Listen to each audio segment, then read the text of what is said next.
Hey friends, last time two best friends, Daisy and Bert, had a fight. Let's see what happens next. Chapter 7 Lord Spittleworth tells tales. That night, the two lords dined, as usual, with King Fred. After a sumptuous meal of Baronstown venison, accompanied by the finest Jeroboam wine, followed by a selection of Kurtzburg cheeses and some of Mrs. Beamish's featherlight fairies' cradles, Lord Spittleworth decided the moment had come. He cleared his throat, then said, I do hope, Your Majesty, that you weren't disturbed by that disgusting fight among the children in the courtyard this afternoon. Fight? Repeated King Fred, who had been talking to his tailor about the design for a new cloak, so had heard nothing. What fight? Oh dear, I thought Your Majesty knew. Said Lord Spittleworth, pretending to be startled. Perhaps Major Beamish could tell you all about it. But King Fred was amused rather than disturbed. Oh, I believe scuffles among children are quite usual, Spittleworth. Spittleworth and Flapoon exchanged looks behind the king's back, and Spittleworth tried again. Your Majesty is, as ever, the very soul of kindness. Said Spittleworth. Of course, some kings. Flapoon muttered, brushing crumbs off the front of his waistcoat. If they'd heard that a child spoke of the crown so disrespectfully, What's that? Exclaimed Fred, the smile fading from his face. A child spoke of me disrespectfully? Fred couldn't believe it. He was used to children shrieking with excitement when he bowed to them from the balcony. I believe so, Your Majesty. Said Spittleworth, examining his fingernails. But as I mentioned, it was Major Beamish who separated the children. He has all the details. The candle sputtered a little in her silver sticks. Children say all manner of things in fun. Said King Fred. Doubtless, the child meant no harm. sounded like bally treason to me. Grunted Flapoon. But At that moment, a footman entered the room to remove the pudding plates. Canker by. Said King Fred, for such was the footman's name. Fetch Major Beamish here. Unlike the king and the two lords, Major Beamish didn't eat 7 courses for dinner every night. He had finished his supper hours ago and was getting ready for bed when the summons from the king arrived.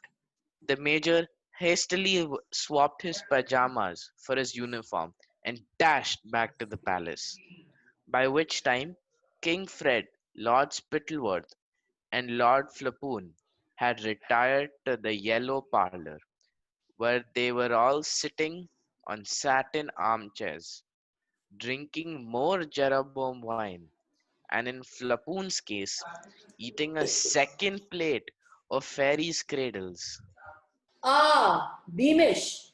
said King Fred, as the major made a deep bow.